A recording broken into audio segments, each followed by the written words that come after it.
Okay, so before we get into the podcast, I want to play a controversial clip that give people insight into what is actually going on in the GLP-1 space, how these medications have such a high demand, and how Americans are finding it very difficult to be able to afford these meds. Some of those weight loss drugs cost upwards of $1,000 here in the US compared to less than $100 a month in some European countries.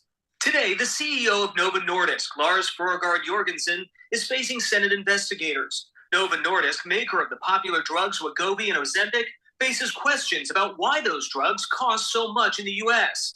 Here in the States, those carry a monthly cost of around $1,000 to $1,300. But over in some European countries, a single month supply runs around $60 to $90. The drugs created to treat diabetes with the active ingredient semaglutide are now wildly popular for their weight loss effects. But some senators say the drug's high cost in the U.S. prevents many people from accessing them.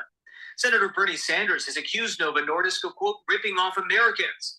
Novo Nordisk, though, defends the pricing, saying that different healthcare structures mean different costs, but argues the drugs in the U.S. are saving taxpayers money by reducing health problems associated with diabetes and obesity. It is not just an issue of corporate greed. It is a profound moral issue. Novo Nordisk has developed game-changing drugs, which, if made affordable, can save the lives of tens of thousands of Americans every year. Patients need both affordability and access. That's why we have fought to secure public and private insurance coverage for patients with type 2 diabetes and patients with obesity. We're pleased to say that Ozempic is covered by 99% of all commercial plans by Medicare and by Medicaid in 50 states. Senator Sanders is also calling on other drug companies to produce similar generic products at lower costs. Reporting in Washington, I'm Trevor Shirley. Hey, everybody. Welcome to the first episode of Health and Hustle with your girl, Charge Nurse Keisha. We have Ask Nurse Kima and Mr. Water Check himself. You guys, we are here. We made it. How are y'all today? You knew the struggle, but we got here. That's all that matters. That's all that real. We got it. But we made it. And we're here. And for those of you who are listening in, you guys are listening in to two registered nurses and a fitness guru who produces content in the GLP-1 space. That's the health space. And we're also hustling, building our own brands in content creation and digital marketing, and now podcasting. So here we are. Welcome in. How you guys doing today? Good. I'm feeling pretty good. Listen, good. We look good too. Don't we look skin is glistening? Yes. Do you hear what I'm saying? Come on, Health Skin looks good. It's so much light in here. Listen, make anything look good. You hear me? We look good. I love it. So how do y'all feel? How do y'all feel about being here with like minds? Okay. One thing, let me just say this. I can appreciate being amongst a group of individuals that I can work effectively, where we produce and it's easy, but also being in the company of amazing friends. That feels amazing to me. Thank you all for coming on this journey and trusting the process and enduring all the hard work to get here. I appreciate you guys. I definitely would not have been able to do this without y'all. And I know y'all could not have been able to do this without me because God ordained this for us to be together. Period. Hello, somebody. Absolutely. Period. Can we talk about these shirts, these hoodies? Do you see this? Yes. Listen, y'all better be ready for this merch. Okay? Y'all better be ready for the merch. Yes, let's give a shout out to Miss Tori. She is with Say Something Tees. We definitely will put her link in the bio. She did all of our shirts for us today. And she was able to do it in a timely fashion. Period. Absolutely love that. So are you guys ready to get started? Yes, let's go. Let's get started. We're gonna let's first talk about the health aspect of Health and Hustle. We know that we are all in the health industry. We are all content creators. We are educators. motivators and inspirational people who give the opportunity to individuals who are starting their weight loss journeys using GLP-1 medications, a platform to come on and talk about and feel comfortable talking about their journeys. So absolutely love it. But I do know that there are a large demographic of people who still have no idea about GLP-1 meds, what they are, and how they work. So just to give a quick piece about what are GLP-1 medications for those of you who do not know. GLP-1 medications are glucagon-like peptides. These peptides promote satiation, and it also potentiates insulin release while also suppressing glucagon release in response to you ingesting food. So in this way, it helps to also delay gastric emptying, which makes people full fast, and it keeps people feeling full for a very long time. So just to be clear, these are endocrine medications that clinicians will use off-label for weight loss, but they also use them to treat diabetics to help them with their insulin uptake, okay? The most popular of the GLP-1 meds, if I can say the Beyonce of the GLP-1 meds, is that of Mounjaro, also known as tirzepatide, but following very closely, we have Ozempic, which is semaglutide. You also may know it to be Wegovy. Wegovy is prescribed by clinicians for obesity. And for those of you who still are confused, you may have seen commercials like Ozempic, Ozempic, you know, those you people. better sing it, friend. Okay. And then we have also Trulicity is a GLP-1, Byetta, Victoza is a GLP-1, and then Rybelsus is the one that you can take orally. So Keisha, how does it work? How do they work? So the way they work is they increase your insulin sensitivity, making you less insulin resistant. It will cause a lot of us to have appetite suppression. These are all side effects, because keep in mind, these are endocrine medications, and it's going to help you on the endocrine side correct what is causing patients to store fat differently and also metabolize fat differently. Along the way, while it is suppressing your appetite, it will decrease your caloric intake, okay, thus causing you to lose weight. Secondary to these caloric deficits, we all have to know these medications are not magical. Right. A lot of people think that this is magic, honey. It is not. It is not magic. There is a compliance that has to go into place when it comes to compliantly taking your medications the way your clinicians have prescribed them, as well as taking them on time. And then you have to learn how to control your side effects, because if you don't know, you will soon find out. When you take these meds, you have to master controlling your side effects because of the delay of gastric emptying.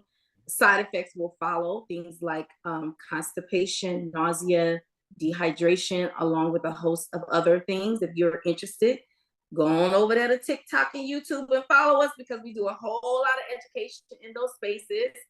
But coupled with that, you have to marry the fact that you have to make lifestyle changes, whether it is the way you socialize, and the things you do when you're socializing. If you're a smoker, if you drink alcohol, if you're not a person that like to work out, you have to learn that these are the type of lifestyle changes that you have to implement for these meds to be successful. So these are not magic medications. They are endocrine medications that will yield therapeutic effects.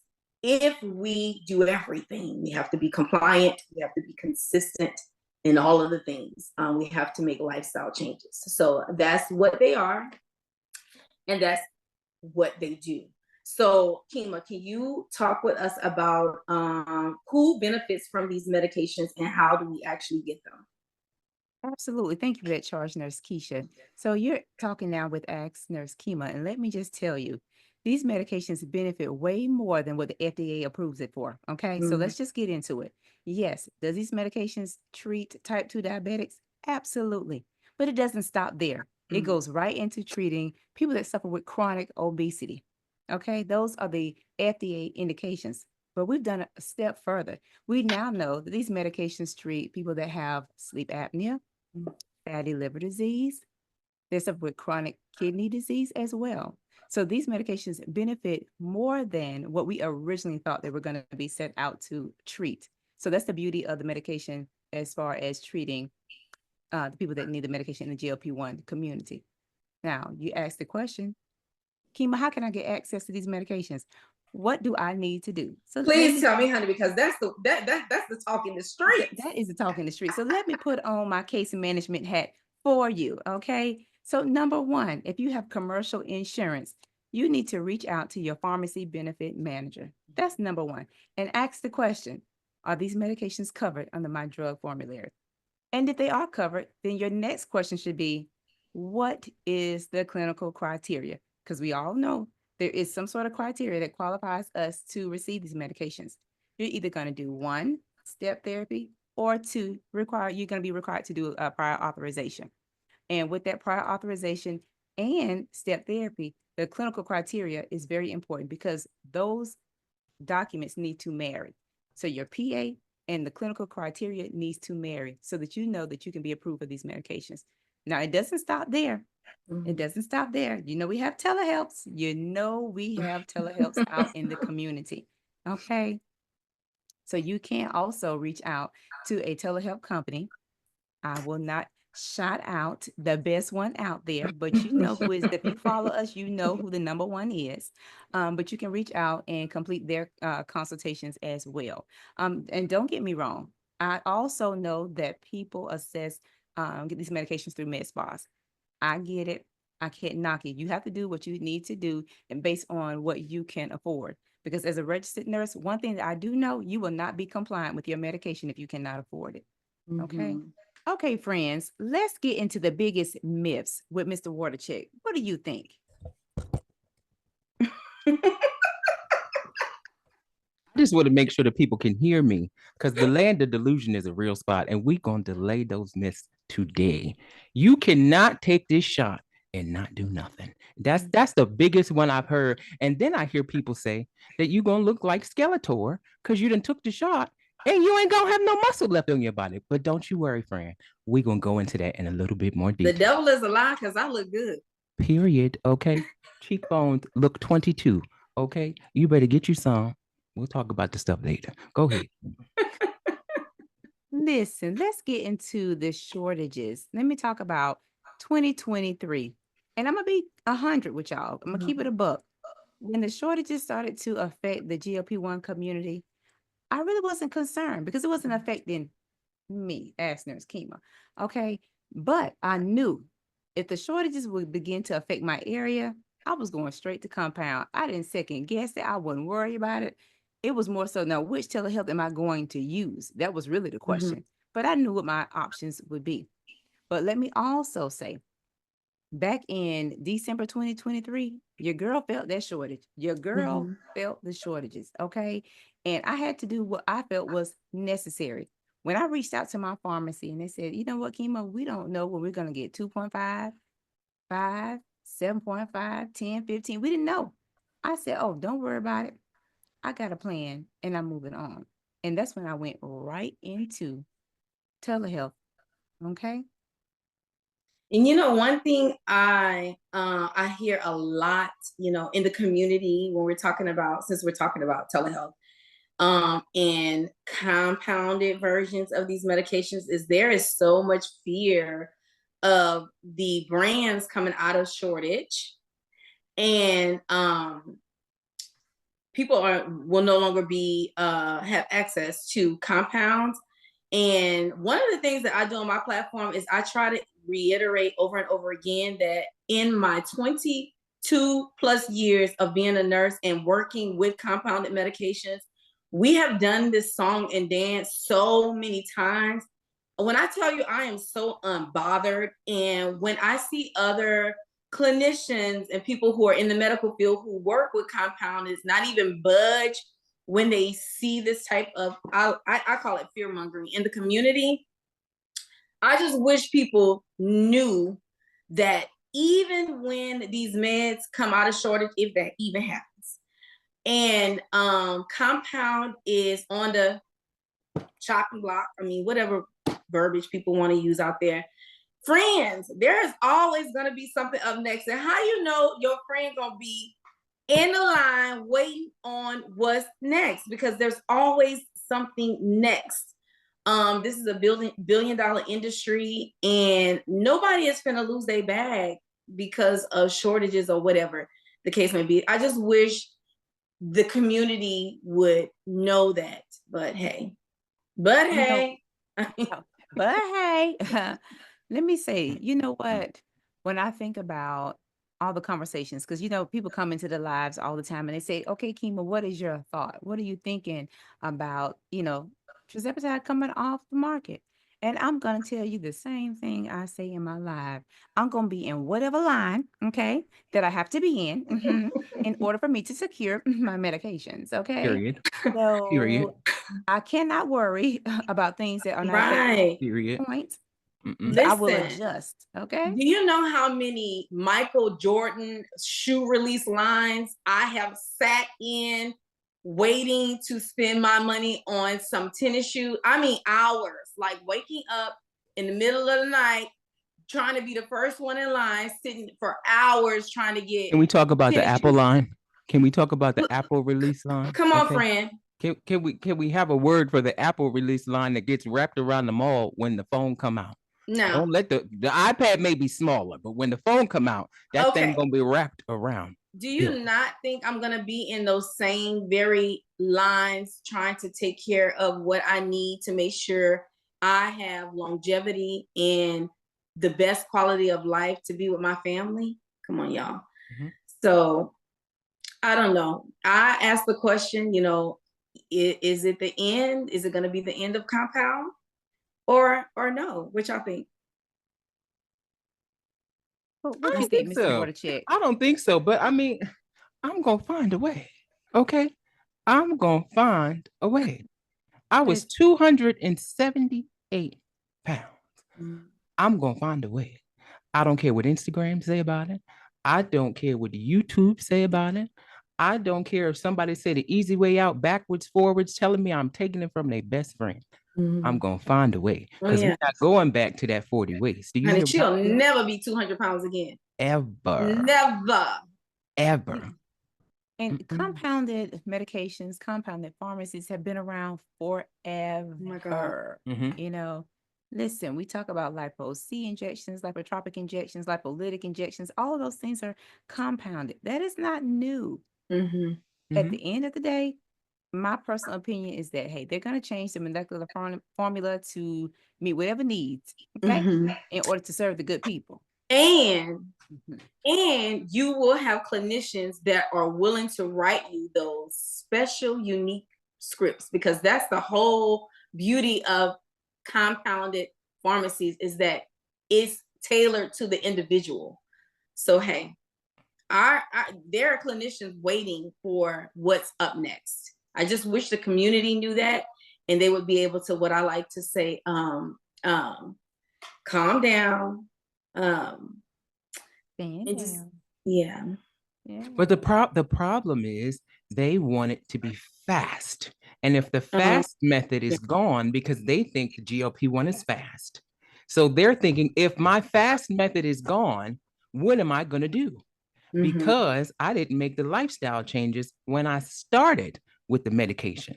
So now everybody's panicking. I thought I had more time. Yeah. We just talked about that on one of my lives. Yeah. These insurance companies ain't waiting for you. Yeah.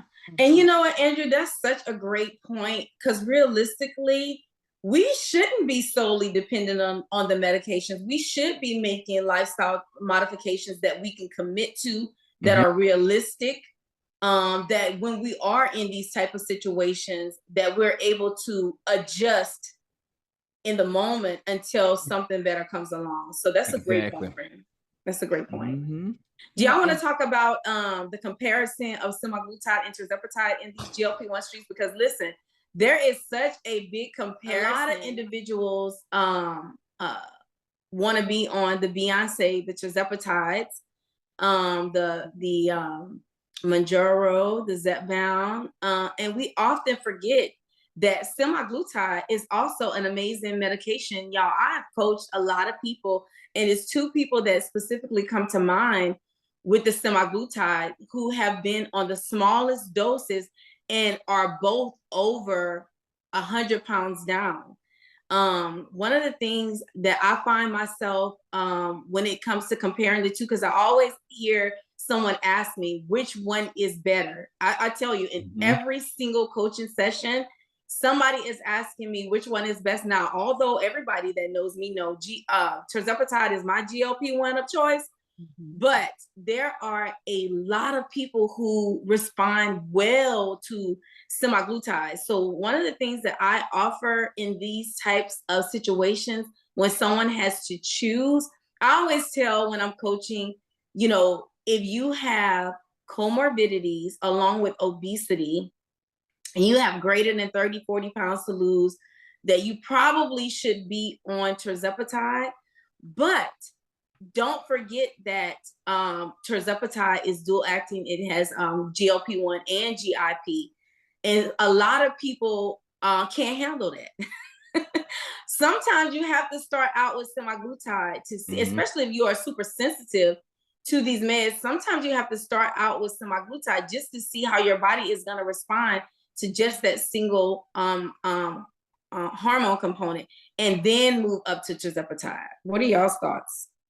Yeah, because I did them both. I started with Wegovy. That's the active ingredient, semaglutide, and it got the train moving. It got us going. Got some weight loss in there, but those side effects for me were way too much. I didn't feel like it started moving until I got to the 1.7. Then the 2.4 started to do a little something, but it was still the same thing. I got a headache that same week. It was too much. But when I got to that tirzepatide now, when I got on over to the good MJ, okay, it was a whole different type of ball game. I took it the night of Beyonce's concert. I'll never forget it. Took it as soon as I came home. Okay, listen, MJ stole the show. MJ stole the show. It's such a big difference, but I always tell people both of them are still good medications. You get what you can get. Kima, what you think? You know, and I have, of course, been on tirzepatide the entire time. So I started brand Mounjaro and, you know, thoroughly enjoyed my experience. But due to the shortages, I had to go to the compounded version. And I have to be honest, both my mom and my sister took semaglutide, Ozempic, but they did not respond well. They both took the medication over a year. They did not respond well to it. But once they transitioned over to tirzepatide, the A1C was lowered. Weight loss was in full effect. And that's the same thing that happened with me. So I don't know if it's our genetics where it doesn't respond well to the semaglutide. But as for me, you know, tirzepatide is king or queen, you know. Period. Do you think compliancy plays a role in that when it comes to...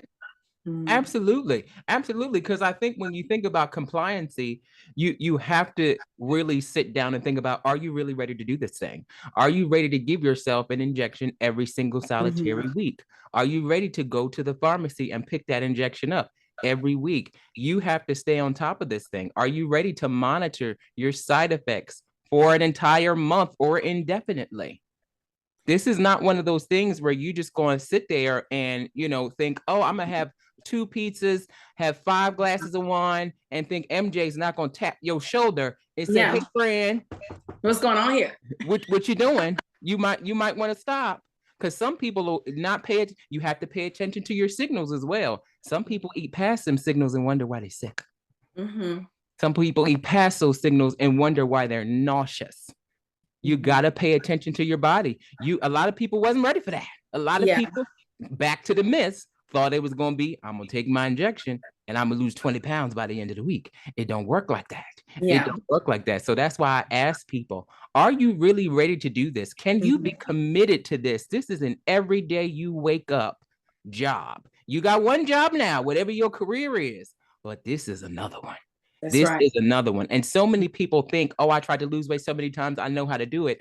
The different thing, once these medications came into the chat, it changed everything, because you've never done these medications before. Right. So now you have to keep an open mind to where it's like, okay, I've done Slim Fast, I've done Herbalife, I've done It Works, I've done all the teas, all the detox teas, everything under the sun. Now this is something different. Now I have to do what I'm told to do from my provider. Now I'm not going to guess on dosage and think about all this extra stuff. I'm going to do what the provider tells me to do. That's the biggest thing. That's the biggest thing. So, and I'm gonna see what you guys think. Once we get to this part too. But for me, I knew what I wanted when I started this thing. Yeah. When I picked up my first box, I said, it was either MJ or the table. It was gonna be one of the two. It was gonna be one of the two. I did go to the table for liposuction years ago, but we gained the weight back. I said it's gonna be one of the two. I picked up that box of Wegovy. It was $800. It was $800. This is where I tell you guys, you got to have that conversation with yourself. You got to make those goals with yourself. I said, you about to pay $800 for this medication, sir. You're not going to sit down and think you're going to pay $800 and sit back and watch Netflix for 2 hours. It's not going to happen. People paying $1,300 and sitting back and watching Netflix and wonder why ain't nothing happened. No. So I feel like when I started, I feel like I was ready. I definitely feel like I was ready. I knew what I wanted to do. I knew it was going to take me at least a year. Did we all want it to happen in a month or two? Yes. I mean, let's keep it all the way 100. We all want the fast results too. That's how we're trained. We're trained to see fast results from diet culture. But I was ready. I knew it was going to take me a year, coming up on 2 years. I'm 186 as of today. I got 1 more pound to go weight. Okay. One more. But I knew I was ready. I was ready for the journey. I was ready to put my seatbelt on and buckle up and do whatever this GLP-1 took me to. So what did y'all think? Was y'all ready to really do this thing when you picked up that medication? You at 186. I just need the people to get ready. I need the people to be ready. Okay. Listen here, my phone was ringing all day. Okay. Phone was ringing all day though. Listen, but I want to kind of run it back to the compliance piece that you mentioned, Keish. Because one thing that I see a lot of when it comes to case management is my patients not taking the medication. Not necessarily always because of accessibility or affordability, but it's because, you know what, I want to adjust my medication because I'm getting ready to take a trip. I'm getting ready to go out to dinner. And I know that I'm going to have X, Y, and Z. So I'm not going to take the medication. I'm going to hold off. So I have patients that self-diagnose when they should be administering their medication based on their intentions, having a good time or knowing they're not going to exercise or this, that, and the third. But as far as being ready, when I started the journey, I was more concerned with, is it going to work? Because working out, I was not afraid to do. Making lifestyle changes, I can handle that. Is this really going to work? So when I took my first injection on that Wednesday and I weighed that Friday and was down 3 pounds, I said, I believe we got a winner. All I need to do is stay focused and do what needs to be done. But what do you think, Keish? So, I often talk with my clinician. He's a nurse practitioner. And we have these conversations. I try to get insight from him because I educate almost every single day on my platform. And I asked him, first and foremost, let me answer your question, Andrew. Yes, I was ready. I was fed up. And I was willing to do everything that I needed to do to get this weight off. And I did. Now, when it comes to individuals, patients who are struggling, this is where the piece comes in with my NP. I'll ask him, what do I tell them? You know, how do I encourage them? You know, why is this happening? Why do some people have such great responses to the medicine, and some people, you know, you'll coach them in January, come March, they have not lost any weight. You know what is going on? And he said, you know, honestly, it comes down to being compliant in the lifestyle changes. Something is going on. There's a disconnect somewhere, you know. And he talks about, you know, people meeting protein goals, people meeting water goals, people putting themselves in caloric deficits and knowing what to eat, when to eat, how to eat it, when to stop eating, when to start eating. You know, it's a whole system that has to happen for not only the medicine to work for you, but there's certain things that you have to do to give that medicine a boost. And then also, is anyone being active? You know, are we actively moving our bodies? So again, going back to what I said before, just having the best outcomes with these medications is first, like we are all talking about, the mindset. You know, do we have the right mindset going into this journey? Are we aware that there are sacrifices that we have to make when it comes to what we eat, how we eat, when we eat, and then are we ready to do those commitments, those lifestyle changes, those tasks that will get us to our goals? You know, are we willing to do that? Keisha is tearing up this rib while we sitting here snacking on pretzels. She tearing up this rib. I want some. Don't think we don't eat because we on this GLP-1. Can we get yes. Don't you think we don't eat good? Okay. Oh yes. Even while on the job. Listen, period. Well, we definitely gonna have a lifetime water check while we on this Good Here podcast. Water check. If you hear water check, that's when you drink your water. So grab your water bottle off your desk that's been sitting there, got condensation on it that you ain't drank all day. Go ahead and get you some water. I'll wait. Go ahead. Thank you very much. You just needed to drink some water. I appreciate you. Now, I told them I was going to throw them a curveball. They wasn't ready. I don't think they was, but we going to see. I told them, I've been hearing this a lot lately about being a slow loser. Oh yes, we're going to talk about it. I've been hearing a lot about being a slow loser, and I feel like people wear it as a name badge. I feel like people are getting very complacent in being a slow loser. I feel like people say they're a slow loser and they stop there. I feel like they use that as, not everybody. Now, I'm not going to say everybody, but I feel like some people use that as an excuse not to do the hard work. Because a lot of people, I've seen a lot of people, I know you have the gym membership. I know you have everything under the sun. But the past couple posts you've been a slow loser and you haven't done anything. And you know you haven't done anything. So I'm curious to hear what you guys think, because I feel like if I would have said I'm a slow loser and stopped, because I can't get upset at somebody that lost 100 to 200 pounds. I don't have 100 to 200 pounds to lose. I don't have that much weight on me. And that's a very common thing. When you see somebody say they lost 95 pounds, they lost 200 something odd pounds, and then somebody feels down, but you don't have that much weight to lose, friend. Yeah. You don't have that much weight to lose. So what do y'all think about slow losers?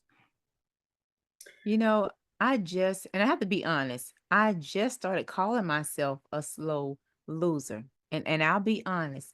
Now, even though I lost every month on the journey, I considered myself slow because I was literally comparing myself to people that lost 100 pounds in 8 months. Guilty as charged. But in all actuality, yes, it took me almost 2 years to get down over 100 pounds. However, this is what I consider to be sustainable weight loss. You know, I felt like, okay, well, because I didn't lose, 100 pounds in 12 months or whatever, that maybe it's just slow. But I have to be honest with myself. I consistently lost every month. But I noticed that recently in the last 3 months, I've been calling myself that. So I really shouldn't say that. So thank you, Mr. Watercheck, for pointing that out. That's interesting. You know, another perspective that you can look at that at, I know we collectively educate patients that this journey is supposed to be a journey where you know that you're taking a medication that is going to treat you chronically. So we know that it's long term. So it's really not a rush to the end of the race. So for me, I strategically took my time. Like, I did not let the journey control me. I knew that I was effectively changing my lifestyle. I knew that I was being compliant with taking my meds the way I was supposed to take my meds. I was sacrificing things that I loved, habits that I loved dealing in. But I took the approach where I wanted to enjoy my life and not so much as be so basically letting the scale control the way I was moving. Yes. Yeah. You know what I mean? So I feel like a lot of patients do try to parallel their journeys with other people instead of sitting in just being in your own lane. Yes. Knowing that being compliant and being consistent will yield therapeutic results at some point. Giving your body the opportunity to recognize what's going on by introducing GLP-1 because it's foreign. So your body, everybody's body is going to utilize this medicine, is going to uptake differently. However, if you don't do the things that you need to do to move into to make your journey mirror what you feel like it should look like in your mind, by also being productive and being consistent, then sometimes you will appear to be a slow loser because you're not doing what your body needs to be done for you to see the results that you're looking for. But you know what I hear him say? You know what I hear him say? It's my 1-year anniversary and I'm not as far as I thought I would be. I didn't lose as much weight as I thought I would have lost in a year or 2 years. Why do we think people, I think that is basically what you were saying, where it comes down to complacency. It comes down to doing your journey for you, what works for you. And I tell everybody this all the time. You're not going to do it like me. You are not going to do it like me. You may come close, but you're not going to go through the hoop. You're not going to do all of that. Or if you want to do that, are you really ready to go through those steps? Lipotropic injections, exercising, drinking the water, food, nutrition, all of the things. So I think, and you've been saying that a lot lately in your lives too, where it's all about that complacency to what you are willing to do, what you're willing to sacrifice. Yeah. Because I know you like to get good food too. I was just about to say that because Andrew, me and my husband, we like to eat. Like, our love language is like serving people. Like, that's what we love to do. And one of the biggest things that we do together is cook. I am always going to be that person. I love good food. I like a lot of food. I like different foods. I like to have a variety of things to eat all at one time. Friend, I like drinks. I like specialty drinks. And I don't always mean like cocktails. I mean like different type of teas that have fruit in a different type of spritzers. Listen, I love all of that. And I know my life is not going to change. So that's why when I started my journey, I was very realistic with myself. I did not expect to have all of this weight loss at one time because I wasn't moving that way. I wasn't. But I knew that there were things that I had to sacrifice realistically to get to the goal that I was going to get to when that time came. So. And you know what? This is my question and just my thought. Who decided that we needed to be down 100 pounds in a year? Who decided how much we needed to, have lost in 12 months? Where did that stigma come from? Yeah. I don't know. Because it exists, which is why even with myself, when I hit my 1 year, I was like, okay, about a year, I should be at my goal weight. Now, who told me I should be at 180? You know, it's crazy. I said the same thing. I said the same thing. But that was a teachable moment for me. Yeah.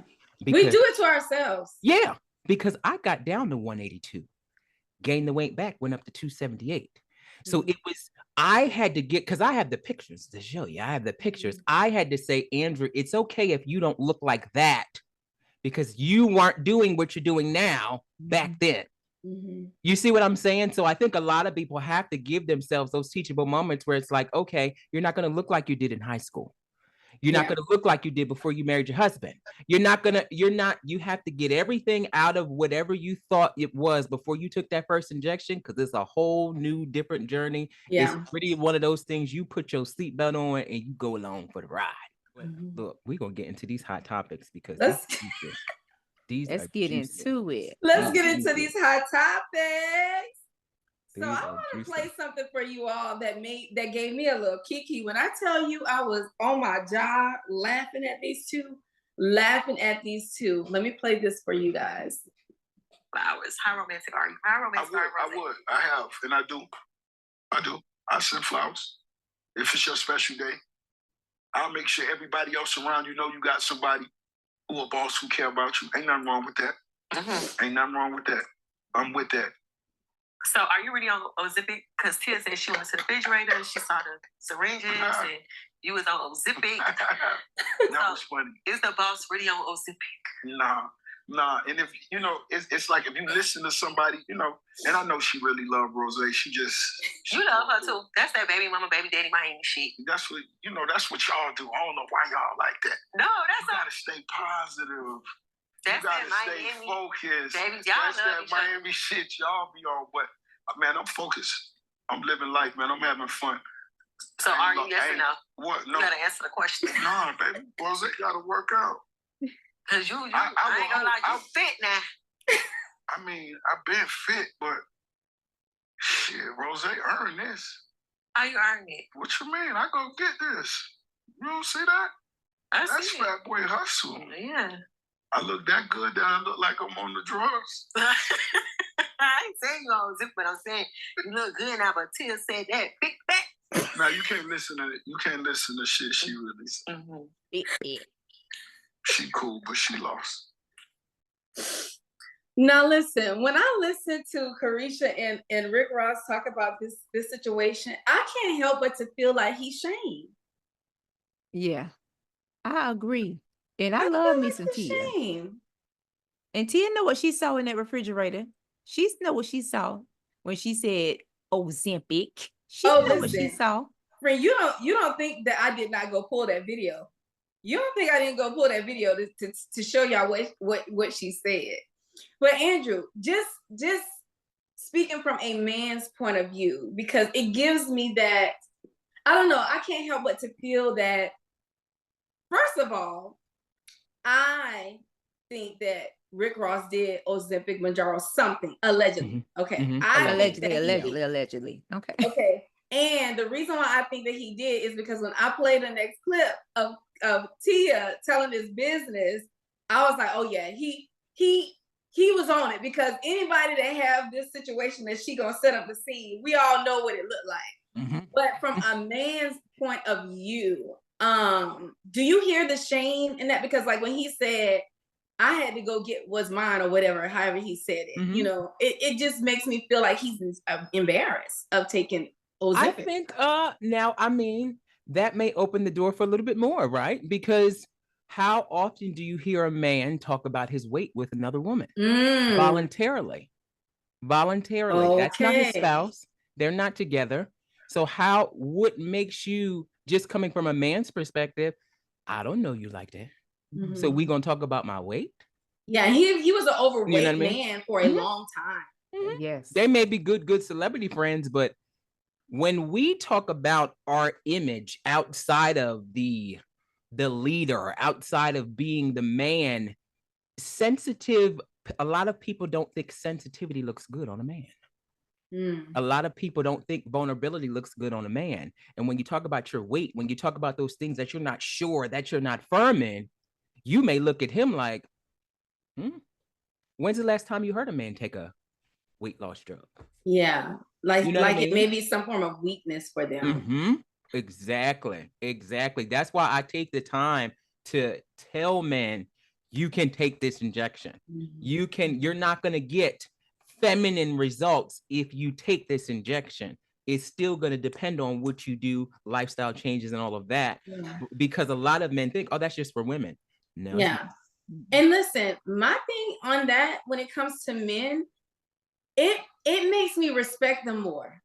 When I see a man taking care of himself and realizing that he needs help, it makes me feel safe, you know, because you're using your intelligence at this point, you know, and you're doing what you have to do to take care of you. Because if you can't take care of you, how the hell are you gonna take care of me? You understand what I'm saying? So when I see men move forward in this space, especially men who have been heavy for some time, for whatever reason, you know, because I feel like it's an endocrine thing for men as well. When they take control of that situation to fix that situation and they're proud of it, especially men that speak on it, it just gives me a greater level of respect for them. You know, I definitely agree with you. I mean, we think as a woman, we think, you know, our hormones, menopause, PCOS, infertility. But at the root cause of it, it's about insulin sensitivity. Not, which affects us men and women. Okay. That's just my thoughts. But I'm gonna ask y'all, if y'all spouses came to you and said, do you think I'm overweight? Do you think I'm heavy? How do you feel about how I look? What would you say? Well, you know, me and my husband, we both have had these conversations on both ends, because we were thin together and we were thick together. And at some point, you know, somebody gotta say something. You know what I'm saying? Somebody gotta say something. Somebody gonna have the answer. And listen, a lot of times it was my husband. My husband used to say, come on, let's go walk. Let's go to the gym. He would try to get me to get out. And I just was so, I just did not feel like I would get results from doing that. Many of us have been on several different programs to where we'll lose the weight, but then it would come back and it'd be like, you know, I just would be like, no, I don't want it, you know. So a lot of times we did have those conversations and I didn't feel no type of way, you know. I knew, yeah, you overweight, girl, you need to get it together. I knew that, you know, and I know that my husband wasn't coming from a place of trying to put me down. It was a lot of times it was a place of love because he watched me going to the dressing rooms, not being able to find clothes to wear. He watched me, you know, my legs hurting me all the time, my hips hurting me, my back hurting me. So I always knew that it came from a place of love, and you know, like we need to both get it together because we're getting older. So I never felt any type of way because I knew that I needed to make a change. So I love that. Yeah. I love that. That's so good. And they both look good, y'all. They both look fantastic. Thank you. Now, although Rick Ross and Tia are no longer a couple, they do share a child together, and their relationship is just so funny the way they are set up. But I just want to play the video of Carisha and Tia talking about Rick Ross and how the syringes in his refrigerator, y'all. It's hilarious. Listen to this. Here we go. Did you already see Ozempic's refrigerator? I found some needles, girl, and I'm gonna keep. How you ever shot him with the needles? Because you know how sometimes they be needing help. No, I'm gonna keep it real with you. I went in the back. He got 2 refrigerators in his house. Why he got 2 refrigerators? Because it's a house. There's one in the kitchen and then there's one in the back where the laundry room. You know how that be. So I had some conch in there one day. Ooh, not conch, girl, because I be sounding like I'm from the butt. Me too. Fried conch, all that. Girl, I went in there. I seen this box in there. I'm like, what the that? And I opened and see these things like needles or something. I ran in the back room like, what? That refrigerator in there where my conch at? Like, oh, I don't know. That's old. They got to throw that away. But me not knowing what Ozempic was at the time, and then like a couple months later. How many years ago this was? This was just last year. It was last year. She said, oh, y'all was messing around last year? So okay. Going through the refrigerator. Period. Okay. So Tia is out here telling all this man business, honey. I'm telling you. Listen. But this next one that you have, Keisha, is very hot right now. Yeah. I mean, hot, steaming on fire. Okay. Yeah. So just to set up the scene, there was a controversial issue from two content creators. Both are plus size content creators. One, she does content creating because she's opposed to fat phobia. And then the other young lady is a comedian. And the young lady who is against fat phobia, she oftentimes is seen in clothing stores, and she likes to showcase or make these department stores aware that they need to respect plus size and make sure that the plus size is readily available with a lot of options for plus size women. So I'm gonna play the clip for you guys so you guys can see her interaction.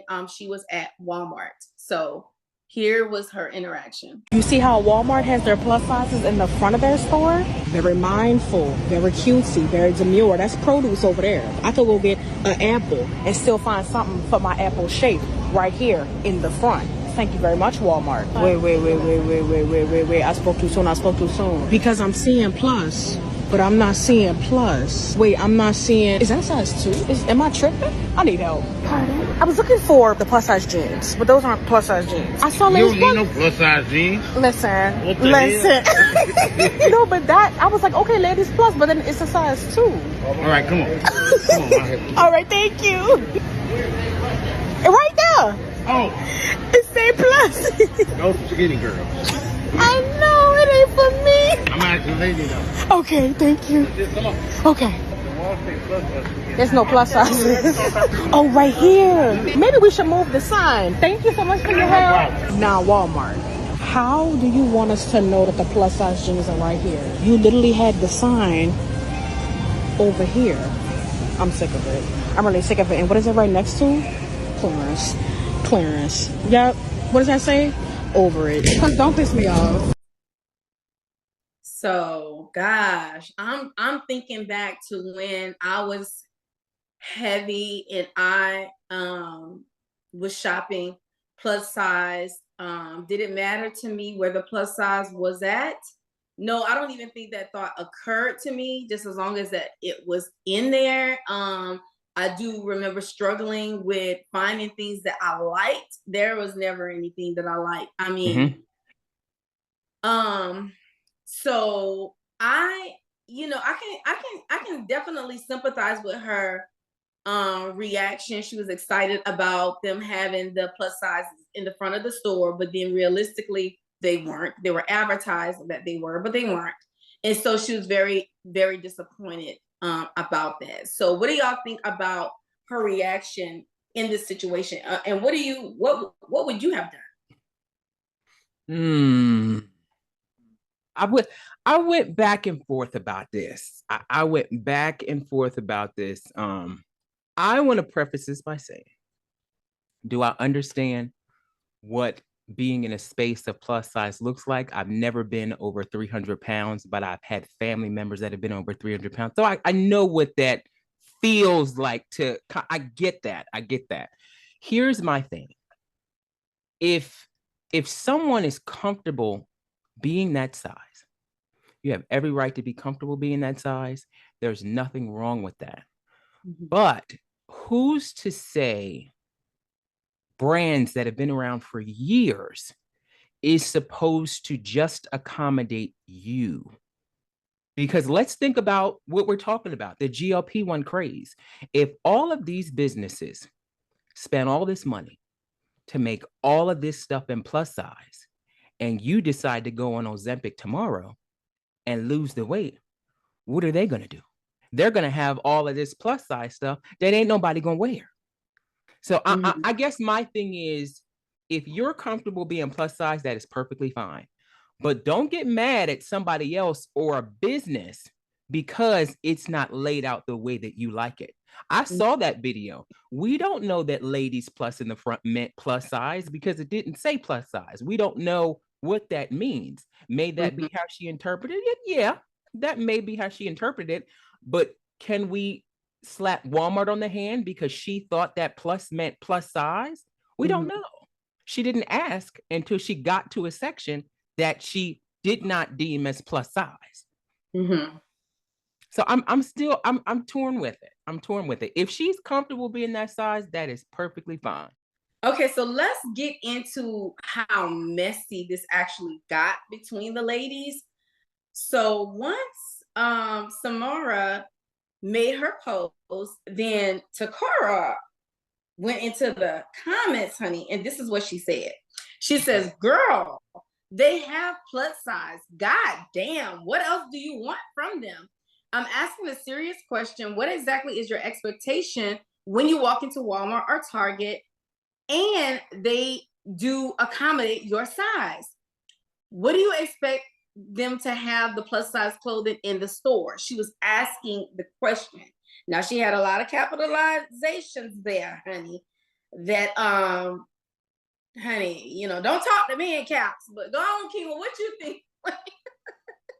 Listen, What you think? as somebody that's been 330 pounds, okay, I've always been stylish, but never in my mind did I ever feel that I can go into what used to be called the 579 store and think that I can put this 22 into 579. I just took myself to the store that catered to my size. Mm-hmm. But again, that's me personally, because I can still dress myself. But at the same time, I don't know how I would take purchasing clothes for a size 22, 24 on someone that's a size 4. I don't know what that would look like to me realistically. So as for me, I just took my little step on where I need to be. Lane Bryant, Nash Stewart, and Torrid, you know. But I can understand where she's coming from, but I'm not one to just, you know, kick up no dust. I'm just gonna go exactly where I can go and meet my needs. Yeah. Yeah. I feel like I sympathize with her because I don't get the impression that she wants to change her size. I think she loves the size that she is. She just wants her size to be recognized in the department stores, which, you know, I totally get that. And it was a mistake on Walmart's part. But I just don't know if I would have taken it to social media. You know, I don't think I would have taken it to social media. I think I would have done just like you said, Kima. I would have just went to the Lane Bryant's, honey, because that's where I was at. I was at the Lane Bryant's and the Ashley Stewart's. Okay. You know, back when they had that. That's what it is, because that's what I'm saying. She was mad that it wasn't in the front of the store too. So I'm like, if I told you the plus size was in the back by the corner, would that please you, or would you still be upset?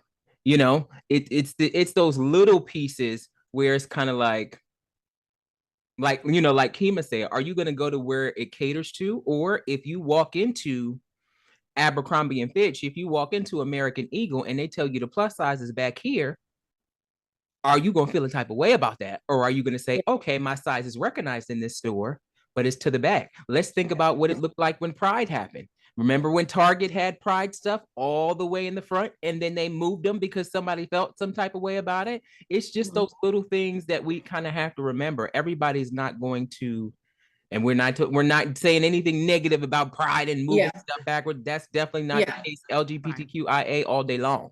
But it's just the thing of, we just have to remember that these businesses are in business to make money, and they can't accommodate everyone. They just can't. The world's too big, you know? Yeah. So I want to play Takara's response because, you know, I did appreciate that she did put Takara's response up on her page, even though she was slighting her a little bit. But I want to play the response that Takara had to that.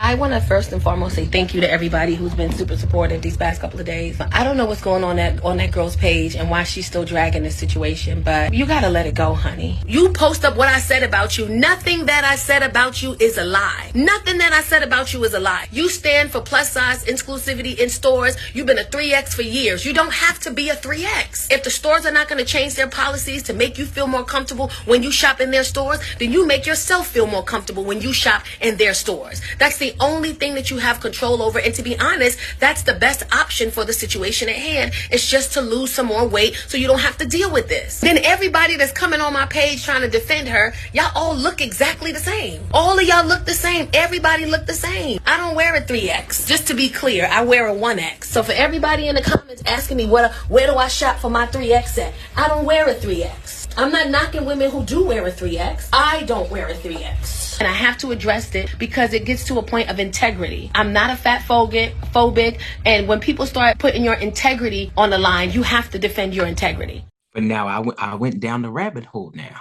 I went down the rabbit hole and she says she's not a fat phobic, but she just don't like fat people. Now, when I did my homework, they said she approached the girl and just started rambling going in. Because I was like, where did this start from? How did this even happen? And they said she approached the comedian, not the comedian, she approached the other girl that likes she was in her comments. Yeah, she just came at her sideways. Now that's the problem. If she wasn't bothering you, you didn't need to bother her. If she's doing her thing in her own space, let her do that. I don't have a problem with her because that's not my ministry. You know, I'm going to stay in my lane. I'm going to go to the stores I like to go to and go from there. But I'm going to let her do what she want to do over there. I'm not going to bother her. I heard that she bothered the girl. That's something completely different. Completely different. What say you, Nurse Kima? I say where you buy your ticket is where you get your show. Okay? That's what I got to say. Period. Put that in your group chat. In other words, if you show out right here, this way it's about to go down at. If you clowning, let me put on my clown suit too. Okay. Period. There are certain celebrities who are on Ozempic, on the Manjaros, and there are a lot of before and after pictures floating around. So I want to post a picture of this celebrity, very, very well-known celebrity. She looks amazing. Everybody, we all know this young lady. This is Lizzo. This is her before picture. Lizzo has always been body positive. And so now she is on a health journey and people are questioning whether or not she is on the jab. So here is Lizzo's after picture. Any thoughts? You know, she looks good now. She looks like she's been putting that work in at the gym. She's looking firm. She's looking tight. She's not giving me Ozempic. Not me. She's not giving me Ozempic. She's giving, I made lifestyle changes and I made her sweat. Okay. But that's just my thoughts. Yeah, I have to agree. I remember when she started it, she did the juicing, she did all of the things. So I will give her props there. I don't think so. If she did, I think it came later. I do believe that she started out, because I think at one point, I can't remember, allegedly she might have tried vegan at one point. She tried a lot of things and she was very upfront about sharing that on her social networking pages and all of that. So I have to give her props. If she is, if she didn't, she does look good. She does look good. Now, this next celebrity that I'm gonna put up, y'all well respected in the soul R&B. We grew up listening to her. I'm gonna post a before picture. This is Chaka Khan, you guys. Very beautiful woman. Chaka Khan has always been beautiful to me. A little overweight. I wouldn't call her, I mean, a little bit overweight. But this is what Chaka Khan is looking like here lately. What are y'all thoughts on the way Chaka Khan looks? First of all, I want to say she looks beautiful. She does. She looks very beautiful. Chaka Khan look good. Chaka Khan look good. So what are y'all thoughts? I think that she looks good, and I really don't care if she is on it or not. I don't think that she gives Ozempic face or body either in these photos. She gave me plenty of hits. I don't care if she's on it or not. Just sing to me. Okay? Sing to me. I will always jam to I'm Every Woman until I'm blue in the face. So just sing to me. She looks absolutely fantastic. I know she did get, I believe, allegedly a reduction at one point. So she looks fantastic. She looks fantastic. She looks great. Yeah. So she's giving me, I've been on a retreat, a spiritual retreat, and I am one with him and everything's all good. Yes. Now I found two more. This one just came across this morning. He's a comedian. Let me see. Little Rel. He's been in a couple movies. I can't remember if he was in Soul Plane or not, but he's been in a couple movies, and he was just on the Tamron show. and he looks completely different. I didn't even recognize him. Yeah. Now, I did see a clip of the show, and I did see him. I don't know, man. I don't know. He's allegedly, he said it took him 5 years to do.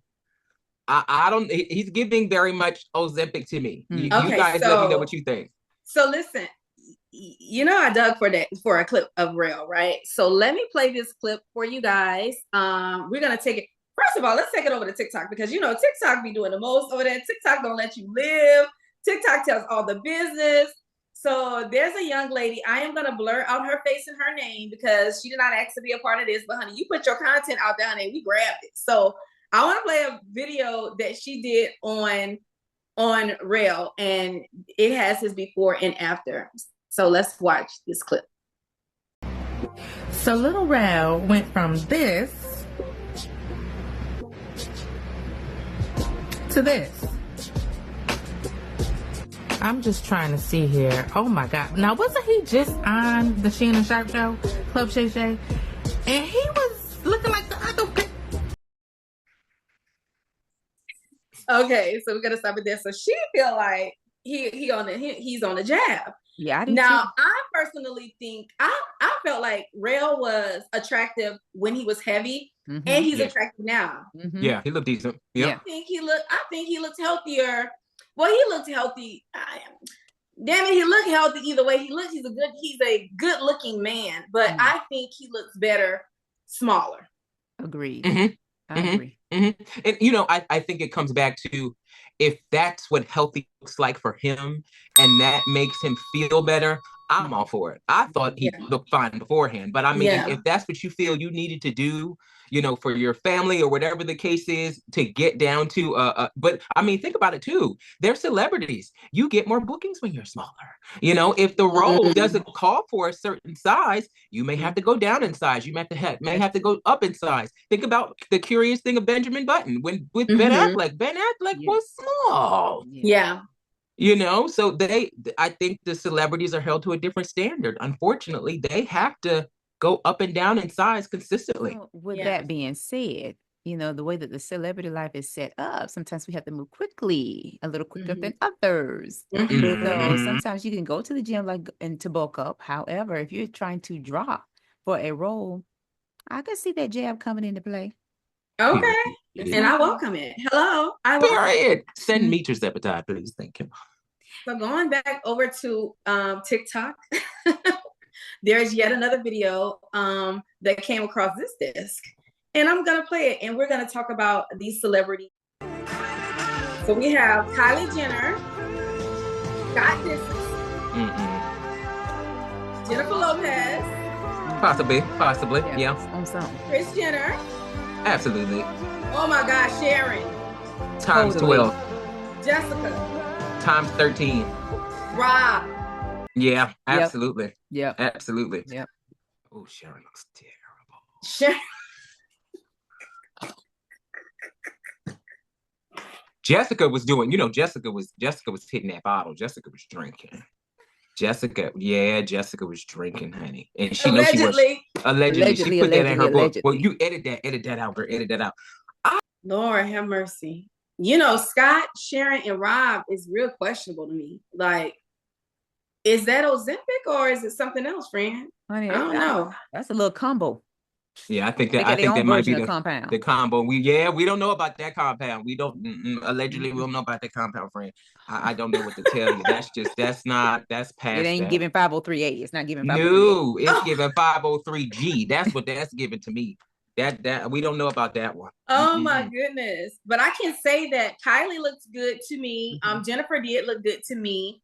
Jessica didn't look bad. Jessica looked good to me, Yeah. But when you start getting those sunken eyes and that dry skin, I want to wrap up the hot topics, guys, and I want to move into some topics that people are going to run to put into their group chat. There's a couple things that I wanted us to talk about as friends. There are a lot in our community that we are very well respected in. It can be a little bit cliquish. Do y'all think that we're a clique? No, I don't think that we are a clique. I think you mesh with your people well, without direction or guidance. It just happens organically. Yeah. I see a lot of things in our community, and I'm talking about the GLP-1 space specifically. And I see a lot of people move a certain type of way. But I don't see those type of things with us. I feel like our relationships did grow organically, and I feel that God is just going to put the people that you need around you for what you're doing and where you are trying to go. And I want to play a clip, you guys. I was driving home this morning, and I came across a Instagram of this older lady. She was talking with, I don't know, you really couldn't see who she was talking to, but I said, I want to pass this on to my friends. Everybody is right here, everything is good. But when you start leveling up and you're here and going there, people don't like that. And it's unfortunate. But the one thing that I want you to recognize, God is not going to bless you the way that he wants to bless you when you have the wrong people around, because he does not want them to be a part of the blessing. And I had to learn that. Everybody who started with you from the beginning, it doesn't matter if you knew the people 30 years, 40 years, 100 years. God will eventually show you their true feelings for you. And it's not always a good feeling. But you have to do what he's telling you to do. And you cannot think that you got to take everybody along. Everybody don't got to go on your weight loss journey with your friend. You can do the weight loss journey by you. You don't got to take that 12-year friend with you. If you don't got to take them with you, everybody don't got to go along with you. I felt like somebody needed to hear that after hearing that, because you think you need to take your family with you. You think you need to take your friends with you. Your family may get there. It may take them a little bit longer, but that's what we talked about in the beginning. Whereas, are you really ready to do this? Because you might have to leave some people behind. Yeah, and that plays a role into a lot of things, your weight loss journeys, your just growth period. Because a lot of times in those type of relationships, there is competition. There's competition in friend groups. And a lot of times when there is competition in friend groups, they just don't last. So what are your thoughts on that, Kima? A couple of things. So I think back to 2022 when I first learned about the medication. So let me just touch on that. I ran down in my mind a list of people that I could send that coupon to, because I didn't want to start and be alone. I wanted to share the knowledge. $25? Why not? We're all suffering with chronic obesity. But no one took me up on the offer. No one started when I started. So I started by myself. And I did feel away, because one, I'm providing you with a resource. And then two, it's like you're slapping me in my face saying the resource is not important when I'm looking and seeing that you suffer from the same comorbidities that I suffer from. But taking it into the GLP-1 community, I've definitely gained some friends and lost some friends, or people that I thought were my friends. And I'm not even going to sit on here and lie to you both. Did it hurt me to sever ties? Absolutely. Talking to some people every day, day in, day out, about personal things with family, work, it hurt to part ways. What I knew is that it was necessary, because it was disturbing my peace. My spirit wasn't settled. Don't you make me shout around this room. I could not endure any longer. And it took me months to come to that realization. And I still kind of battle with it from time to time. Because I'm not a hateful person. I'm very loyal to who I consider to be friends. So definitely there is some, I feel like, little underlying jealousy sometimes. And I used to ask myself, I'm just a regular person. Yes, I am a nurse. I have my family. Yes, I'm a sorority girl, but I'm just a regular person. What is it that will cause you to mistreat me, to talk behind my back, to break bread with me, to share space with me, but yet find it in your mind that it's okay to have a conversation that's negative about me when we're friends. But I had to also realize sometimes people are just upset with the vibe that you have, the discernment that you have, the friendships that you're able to develop. It's not about money. It's about me just being me, so I definitely have struggled with that, to be completely honest. I'm very thankful for the relationship that I have with you, Mr. Watercheck, the relationship that I have with you, Charles Nurse Keisha. I value it. I know that it was developed organically. It was not forced. It was not because what can I get from you? Are you going to help me do X, Y, and Z? It was like, hey, you welcome me into your home, Keisha. It made me feel like I was at my mama's house, Mr. Watercheck, when I feel like, you know what, I'm tapping out of being this nurse today. I just need my friend. And you keep me on point with my water goals, with my protein goals. So, those things are very important to me. And I think that those are things that you cannot put a price tag on or a brand deal on. But those are my thoughts, Keisha. Great perspective. And I definitely, I feel like the reason why you and I are friends, all of us, is because the things that we need and want, and the expectations that we have, we give. And that plays a big part. It plays a big part in just speaking for myself when it comes to friendships. Now, I can befriend anybody. I'm a friendly person, honey. I'm a friendly person. However, when associate, when I am grooming a relationship from a person becoming my associate and becoming my friend, I start to just check the patterns of people, the temperament of people, how they treat others, how they handle conflict in relationships. And if it's not what I would give, I separate myself. One of the reasons why I do that is because, I'm getting older. I value my value in things are a lot different. And I just want realness around me. I don't want to have to question my friendships. I don't want to have to question if you got my back.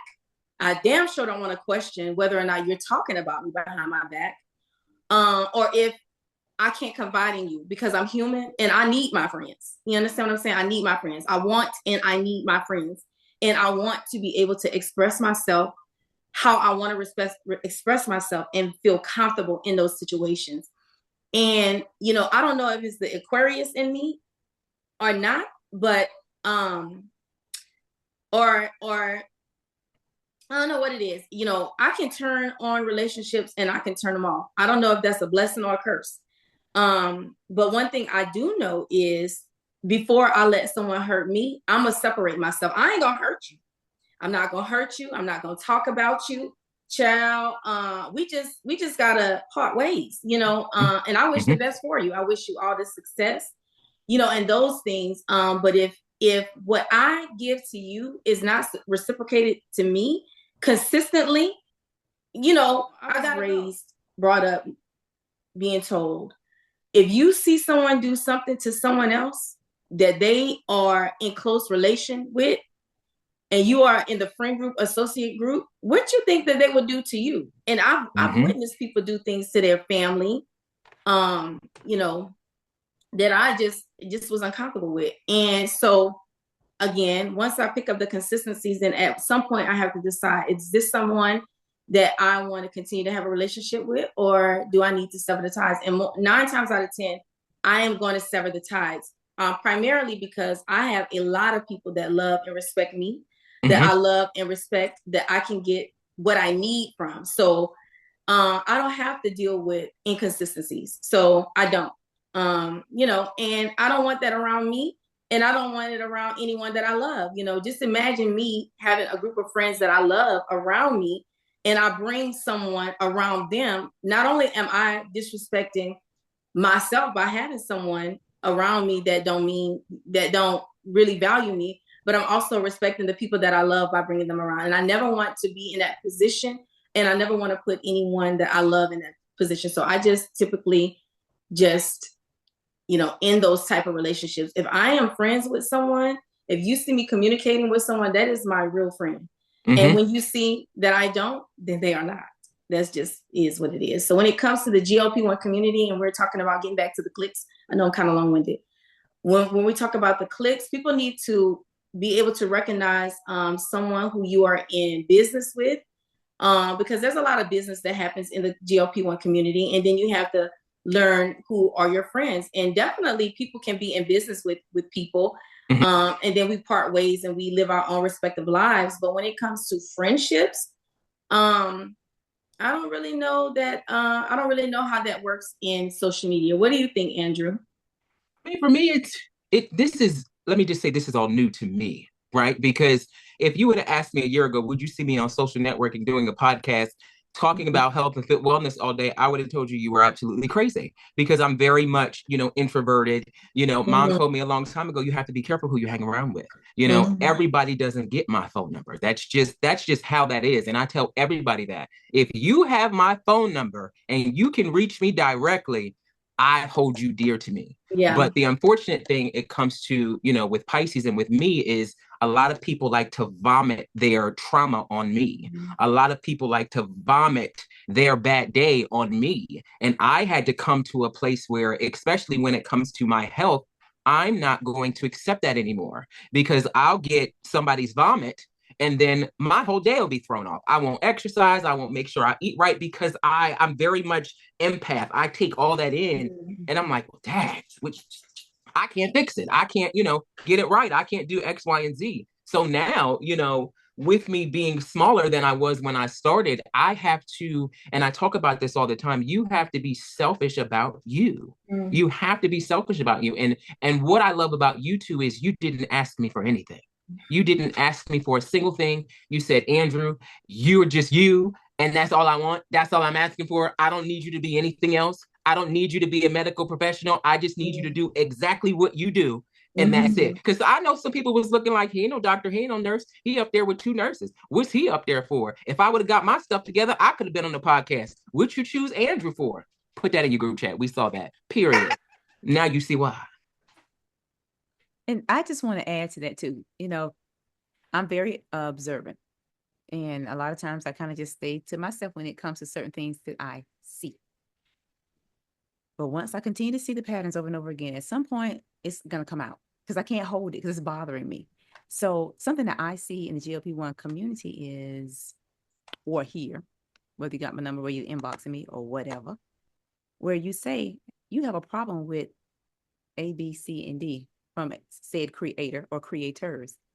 But then you're in their comments, like celebrating them, wishing them well. Like 30 minutes ago, that was not your friend. 30 minutes ago, you thought that person was horrible. 30 minutes ago, you said all these horrible things about this person. And to each his own, that's your issue. Because one thing about me as a friend, it is the vault over here. So if you come and drop some information off, it's tight.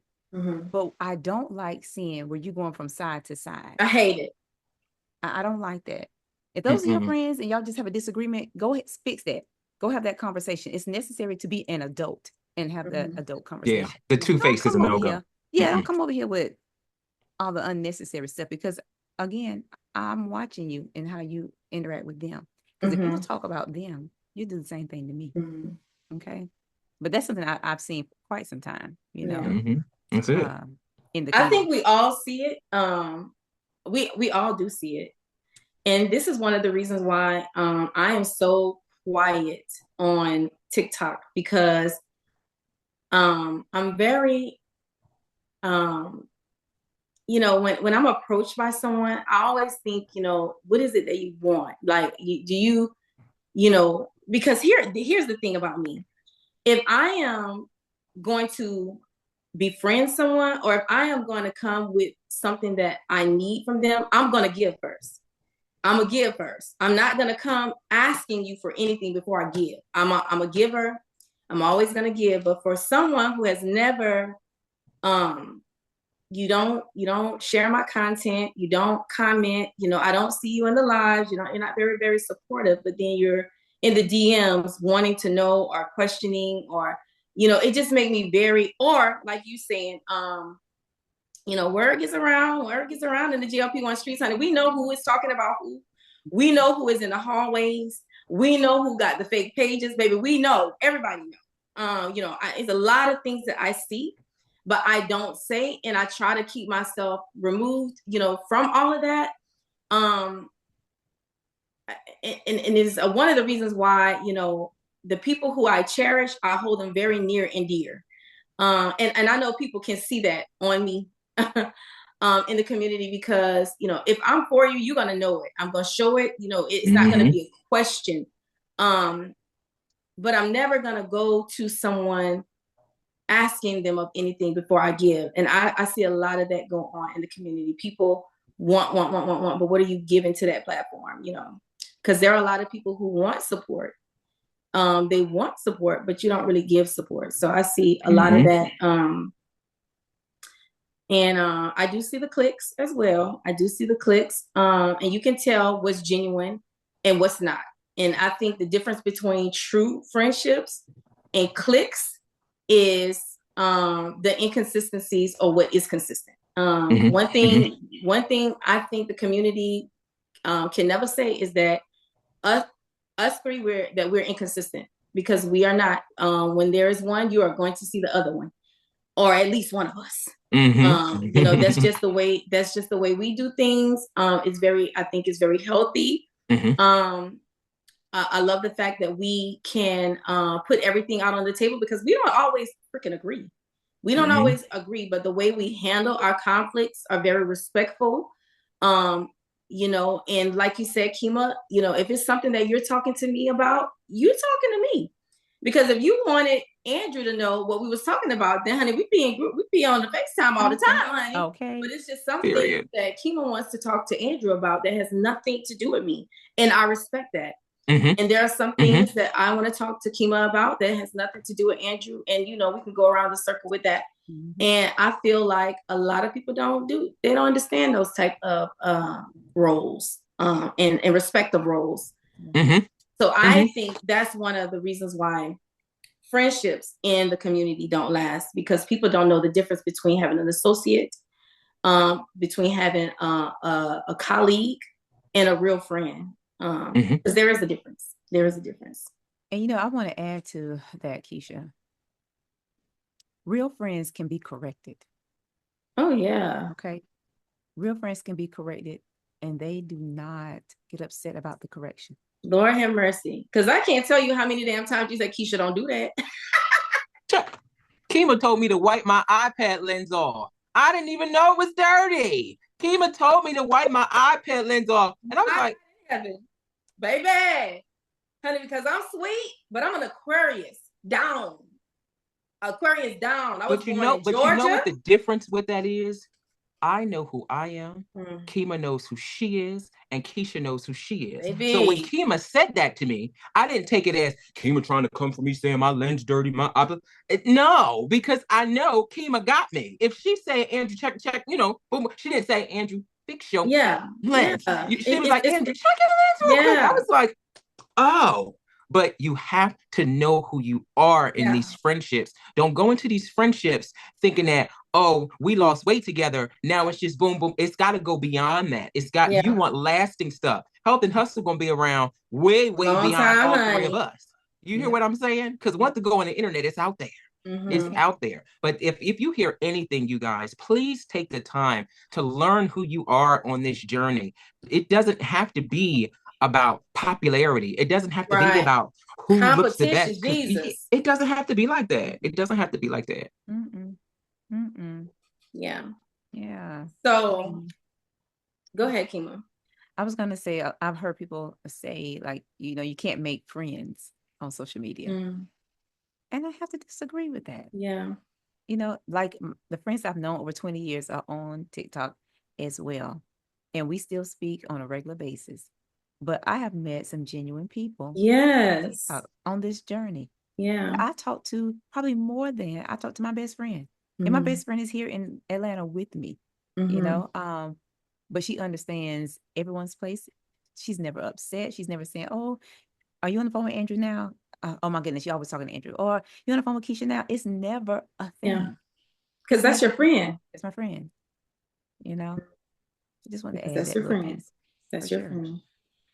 So I thank you guys for loving me as I am. I don't have to pretend to be anybody. I can be just who I am. And I thank you guys for giving me that. I needed it. I needed it. And I was searching for it in this space because you can't be in this space and not talk to people. You know what I'm saying? But it's like the people that you're talking to, you want to know that their intentions are well, you know? And I thank God that he opened my eyes to a lot of things that I wasn't seeing. I thank God that he removed me out of situations that that he did not feel was best for me and what he knows I'm trying to do and where I'm trying to go at. And I can appreciate him putting like minds in my presence. You know, Andrew, you know, when it comes to this podcast, friend, this is something that me and Kima, we talked about a while back. Didn't know how it was going to happen, but we know it was something that we definitely wanted to happen. And although I am smart, honey, I'm gonna toot my horn. I am smart, but it's some things I need help with. You know, it's some things that you have made my life so easy. You know, and I'm not gonna say what those things are. You know what they are, but you know, and I used to pray and say, God, you know, this is what I want to do, but why always got to be so hard? Jesus, like, Lord, why gotta be so hard? But you know, this friend group has made this space very tolerable for me, you know, where I can do what it is I want to do and get and feel rewarded, you know. So I can appreciate being surrounded by a group of friends that allow me to be who I am in this space, respects my time, respects when I don't have time, you know, respects my family time. And we come together like, you know, we pick up what the hell we left off every single time. And I love that I don't have to feel guilty about, you know, other things that I have going on. So I definitely appreciate that. I definitely needed that in my life. But we all know that there are a lot of people that don't have that. And it's unfortunate. It's unfortunate. But just to get a little messy, in situations where friendships don't last, because I've been in several deep friendships that I've had over 20 years that I had to end. What are y'all thoughts on when people end friendships, all the group chat information, all of the things that you confided in me in, gets released out into the public? And I know people are going to automatically think that I'm talking about this big scandal that happened in the GLP-1 community. I'm not talking about that. I'm talking about me personally being in a situation where I have disclosed certain things. And when the friendship ended, I thought we was friends, because even though we're no longer friends, if I was ever a friend to you, whatever it was you said to me, I'm going to the grave with it. You don't ever give up tapes. You don't ever give up tapes. I don't care how bad it gets. You don't. If you were true friends and you guys just part ways, you don't ever give up tapes. I don't care how it is. I'm sorry. I'm old school with that. You don't give up tapes. I have tapes on people to this very day. That's the ultimate friend code. Like, and my thought process is, you know, like, what type of character and integrity do I have for myself? It's no way. I don't care. You know, now don't fuck with my man now. Now don't do that. You're gonna get a different side of that Aquarius now. Okay, now outside of that, Andrew, I didn't know how I was to say it, because I mean, no, listen, no, I'm with you. Look, you got to piss me all the way off, and I'm talking about outside of all that, the way. You know, if we were friends, whatever it was that went on between us, it's between us, even when we separate, because that's my character, that's my integrity, and that's just who I am as a person. So I don't really understand the people who, when you end the friendship, oh, I'm finna tell all. Like, I don't understand that. Yeah. Like, I'm not set up like that. I never have been. If I say we friends, we friends. We can part ways gracefully, you know. And I've had a couple of situations like that. My daughter's godmother and I parted ways to the point that my daughter does not know who she is. She was so young when it happened. She's 13 now. My godkid's mother, she just said out the blue one day, you know, I feel like we've outgrown each other. And I'm not gonna lie, I chuckled at both situations because I had mentally passed them years prior to them coming to that realization. We were going in two different directions. Yeah. But hey, no problem. You got it. You know, and more so recently, it's like sharing personal information, getting advice, you know, looking to someone as a big sister, a big brother. Like, if I say we're friends, I'm not holding back bits and pieces of information that I'm disclosing with you. I'm just wide open, you know, and I'm telling you all other things. Same.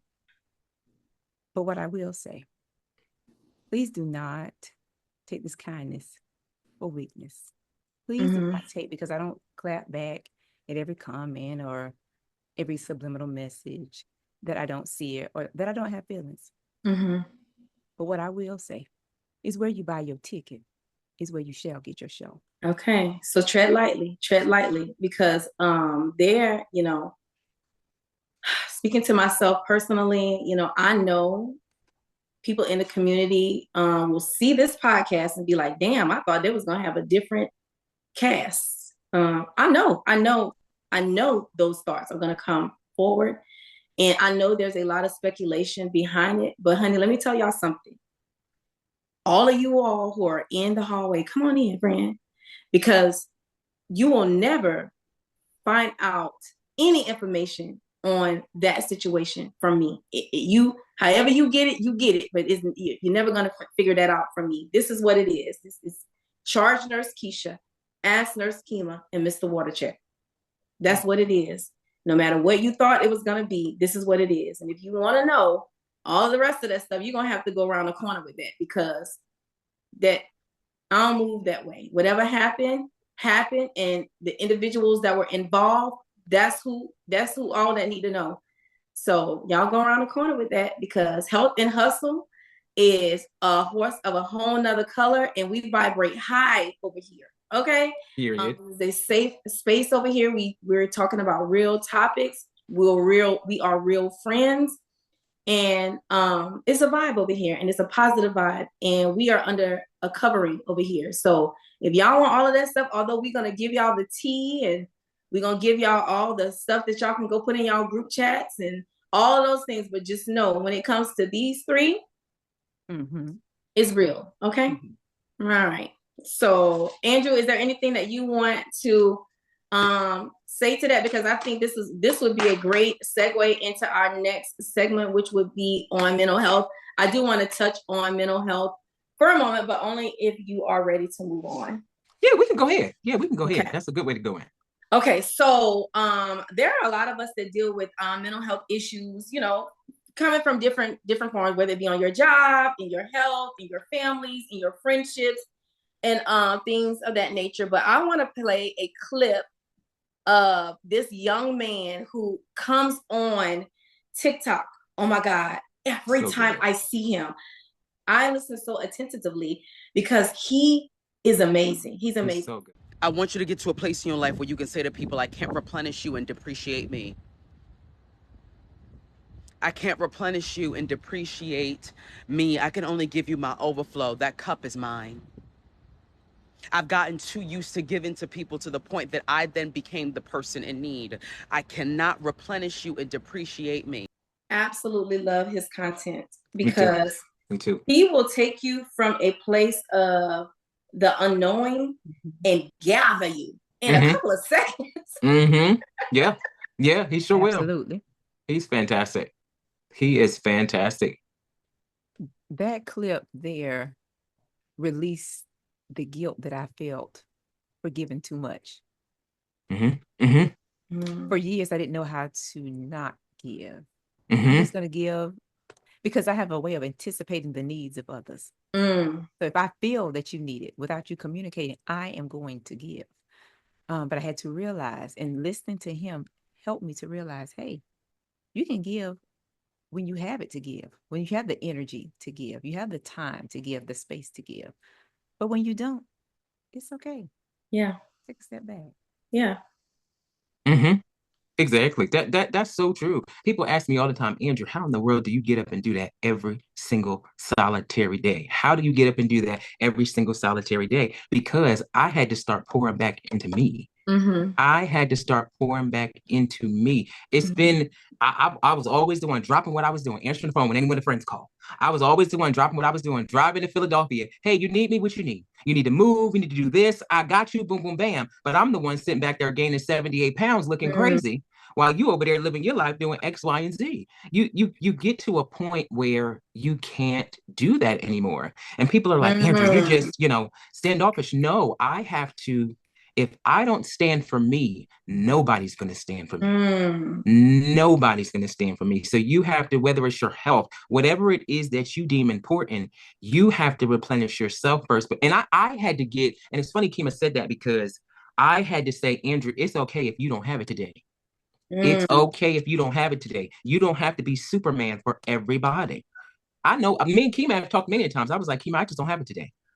And Kima will be like, you might need to chill out. You might need to relax. And it's okay. And I was like, okay, I can breathe. I don't always have to be on 10,000 every single solitary day. But you have to have people around you where you won't feel judged if you're not pouring into them and you want to pour into yourself. I can say, Kima, it's okay if you take a rest day. I can say, Keisha, you've been doing 14,000 lives. You need to take some time to breathe. You done sat me down a couple times. Listen, yes, I learned that the hard way. Going. I've seen people pass out from going. You gotta take a break. I appreciate that, friend. And this is a good segue into the very last clip that I want to play. Another gentleman, his name is Joshua Rosa. I often listen to his, he's a motivational speaker as well. But this touched me as well. And so it's not that I'm really quick at cutting people off. It's that I'm really good at noticing patterns. And when I notice a habit that is continuously happening, I'm not going to put myself in a place to be absorbed by your habit. If you treat people a certain way, if you treat me a certain way, it's not a one-stop thing. If you've consistently been this way, I'm not going to put myself in a place to hinder my peace just to have your company. I'm perfectly okay with putting myself in a position to lose you so that I do not basically was saying that he's comfortable with putting himself in a place where he'd rather lose you than to lose himself, because sometimes people can be draining. So what are your thoughts on that, Andrew? I'm very comfortable with cutting people off. Very, very, but that took years to get there. That wasn't always, it took prying for me, because I'm like, well, they're my friend and I love them so much. And I had to be like, but you don't give two shits about me. You don't care about me like I care about you. You're not going to you're not going to get in your car and come to me just as quick as I came to you. But you have to be paying attention to notice things like that. And when you're in love, when you're in that friendship and you're just so in the honeymoon phase, you don't see that they're just calling you when they want something. They're just calling you to vomit on you. And it's just like, I had to get like that. I'm very much like, okay, if that's what you want to do, that's it. You cut from every possible angle, because like you said, I'm not going to sacrifice myself, my mental health to appease you. I can't do that. Can't do it. Yeah. I've definitely been in those type of friendships, when I was younger. And then I had a long-term friendship with a young lady who I felt like was more of my sister than a friend. But even in family, people will have a sense of entitlement to you because you're a giver, because you are a nurturer, because you're always the one there. You come running every single time. They can depend on you, lean on you. And the expectation of it all becomes exhausting because, like you said, can I do that? Like if I really needed you like that, would you do that for me? Or will you give me excuses? And it's like you said, I'm 47 years old. It took me a long time. I've been through a lot, in my 47 years, a lot, and thankfully, I have a father and a husband who love me so dearly that I was able to get through a lot of things, y'all, a lot of things. But when it comes to friendships, I've had a strong support system. So I've been able to see what having something real looks like. Cause some people don't have that type of, foundation, in others so that they can recognize. But sometimes you'll love someone or you'll see good in them and you'll see the potential in them that you think that you can change things, but people are who they are. And they're gonna be who they're gonna be, and you just got to decide who you're gonna be in that situation. I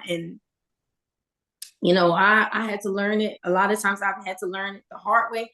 But honey, when I tell you, Keisha Dixon got it now, honey. What that guy said, Kima, that we always say, that little, what's his name, Sharon? Yeah. What's his little saying? Don't mess with me now because I get active for real. Like, that is a real thing when it comes to my time, when it comes to my feelings, when it comes to my emotions, when it comes to the people that I love. I am so overprotective of what's mine. It is unreal. Yeah. So before I get on that side of Aquarius, honey, I'm gonna keep it cute and I'm gonna walk away peacefully. Because when I tell you I could take it there, I could really take it there, and that's something that I have to actively control. So when it is two individuals and one is acting a fool, the only person I can control is myself. So what I have learned to do is just take myself out of the equation. That's it's just easier for the both of us, Yeah, exactly. It was funny. I heard somebody say a Pisces will cuss you into the afterlife. Oh, Jesus. My husband is a Pisces. Trust me. Honey. He is not lying. Okay. Oh, God. You remember that Rolodex I told you about? It's good. Okay. Cuss you right into the afterlife and then put some dirt on you and tell you to have a good day. Don't let these glasses fool you, friend. I lost 78 pounds. The Lord's still working on the rest of them. Okay. Where the gavel? Where the gavel at? Nurse Kima, do you want to say anything in closing of the podcast? Do you want to say anything in closing of the podcast of our first episode of Health and Hustle? We made it. What is it? The devil is a liar. We made it. Okay. Rain, sleep, and snow. Okay. I love that. We made it. We made it. Trials and tribulations. We made it. Okay. We got through it. I could not ask for a better team to work with. Yes. Like, seriously, to be able to call your friends 2:00 in the morning, Keisha's working, I'm taking report with Keisha. You know what I mean? I'm waking up in the morning, I'm like, Andrew, help me. I'm struggling with this water. What do I need to do? God only knows. It's been so many times you've been in that ER with me. Listen, oh my God. It's been a lot of shifts. I'll be like, oh, Kima, I cannot wait to get off. Oh my goodness. I'm happy about where we're going. Yeah. The direction that God is going to take us. Mm-hmm. Okay. Mm-hmm. I am. So. Period. Stay tuned. Well, you guys, thank you guys so much for listening in to the first episode of Health and Hustle. I hope you guys enjoyed. We do intend to continue to bring you along on these intimate conversations that we realistically have as friends. We're just giving you guys the listening ear. So go on over to y'all group chats because I know y'all got a lot to talk about now, honey. Oh, you guys in that hallway. I know y'all fingers on fire, and rightfully so. Period. Thank you guys so much for making this happen. I absolutely love you guys, and I cannot wait until our next episode. Yes, this was awesome. Period. No, put that in your group chat for real. Go ahead, take a screenshot. We look good. Get my good angle, okay? Get my good angle, because it still happened. You thought it wasn't going to still happen, but it did. How you want it? So we will see you guys in the next episode of Health and Hustle. You guys go over to everyone's social medias and make sure you guys follow. I'm going to put everybody's link on the screen here. Make sure you go over to our individual platforms because we are individuals. And then I want you also to carry yourself on over there to those Health and Hustle platforms as well. Make sure you guys pay close attention to the reels because we will be giving you guys insight on the next episode, when it will debut. And I hope to see you all there. I hope to see you all there. Take care, guys. Bye, y'all. Health and hustle. And that's a wrap. That was good. That was good.